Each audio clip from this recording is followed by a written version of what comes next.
2 months after I took my first biology teaching job, I stood in front of my classroom and asked this question: where do you want to be in 10 years? I got blank stares. Now this shocked me. You know, I had done the prep for this question. We had built a relationship. They knew they could give me the wrong answer. This was something else. This shocked me. I did some digging, found out that a large majority of my students were clinically depressed. Dug deeper, started talking to a student named John. John said he got stuck because he had regret. And his regret was making him feel like his life didn't matter. And he got stuck with regret because of his dad, and his dad was no longer around. So he just felt stuck. Well, I realized really quickly, nobody cares anything about biology until they understand that they matter.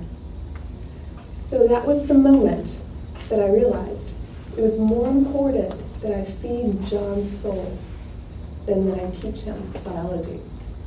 And that was the moment when I realized that education needs a shift in priorities.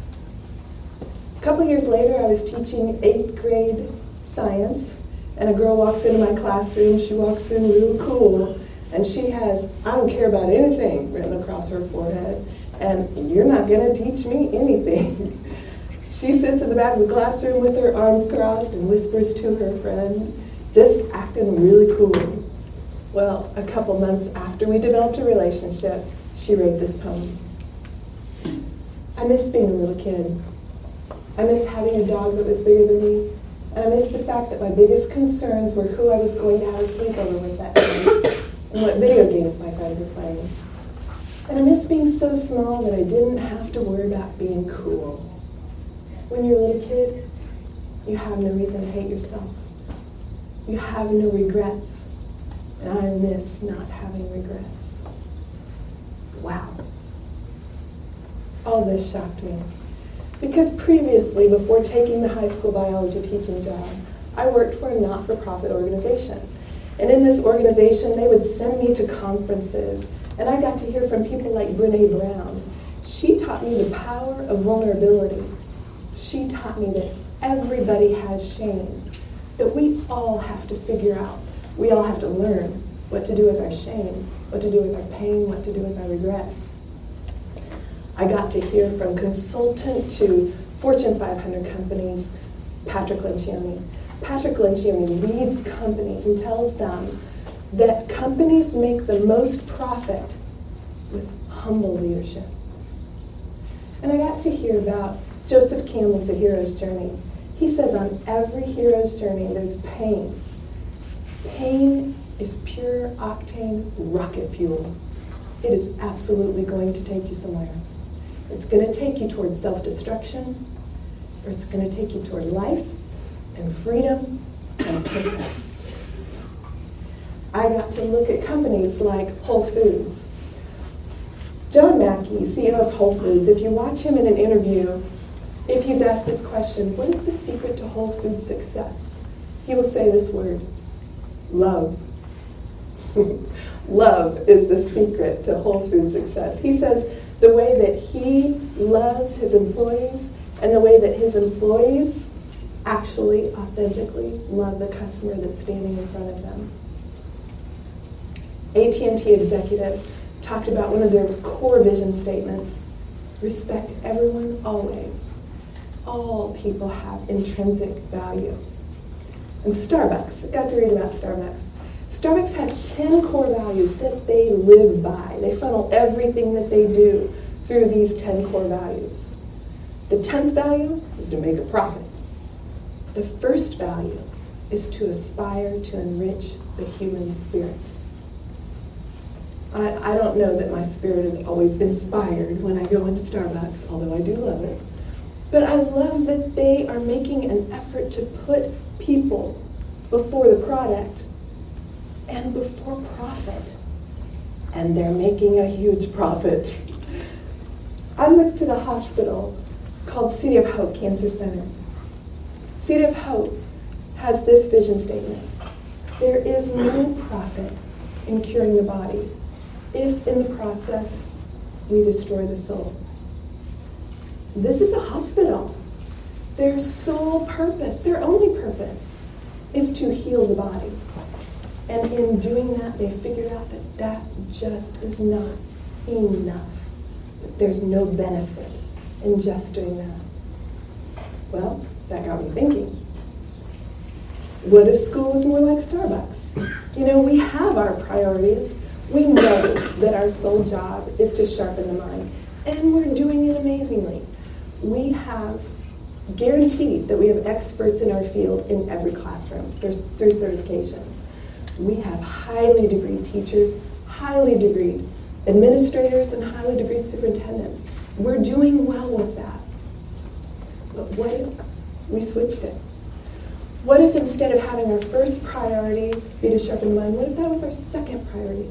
And what if our first priority became to enrich the soul? What would that look like? What would that do to our test scores? What would that do to attendance? So I've kind of said it like this. What profit is there in sharpening the mind if we destroy the soul? Now, I get it. None of us are out there trying to destroy souls. I know I'm not. But what if by not intentionally inspiring the soul, we are leading to its destruction? There's data, much data out there that says if we add social emotional learning and emotional intelligence to an already full plate of education, that test scores go up. So I'm wondering, what would happen if instead of just adding it, what if it became our number one goal, like Starbucks, who saw it result in profit? Wouldn't we see it result in sharpened minds? So I decided to try it. I decided I was going to make that my number one goal in my science classroom. Now, I'm a science geek, okay? I went on vacation a few weeks ago and took a book on neuroplasticity, and it was wonderful. And I am the teacher who is very tempted to think that science is the most important class that we offer in school, right? Every teacher kind of thinks their subject is most important. But I've decided I am no longer willing to pretend that the subject is more important than the student. So I have written on my board my teacher goal. I will inspire the soul and sharpen the mind. So I decided to try it. I started gathering videos on YouTube. I looked at all these videos. Started figuring out these speakers that I paid huge money to go to these conferences for, they're free on YouTube. I got all the greatest thinkers and leaders that I could find and the most inspirational videos that I can find, and I collected them on a website called This World Needs You. The first 8 weeks, this is what I decided to do. I decided to do it 12 minutes per week. I would teach what I called soul fitness for 12 minutes a week, usually on Wednesday. And the rest of the time, I was just going to teach science. So I set up this website with all these videos. The first 8 weeks were all about you matter. Your life is on purpose. If it's here, like AT&T says, it's because you are highly valued. The next 8 weeks says, this world needs you. Let's look around. You have a role to play. You've got great gifts. You're not good at everything. We're not ever good at everything. But you have something that this world desperately needs. The next 8 weeks is all power tools, like the power of vulnerability, and the power of humility, and the power of gratitude. And the last 8 weeks is all about what to do with your pain, what to do with your regret, how to have good relationships. After doing this for a few years, there's some things that have shocked me. Number one, it's not just the students who are not very nurtured at home that soak this up. They do soak this up. And it is many times a game changer. But it's also the kids that are very nurtured at home that many times feel like this gives them life, that they are seen in their classroom, and that their science teacher understands that they are more than science, that they have more to offer. And it seems like they appreciate being taught the most important things in life in school.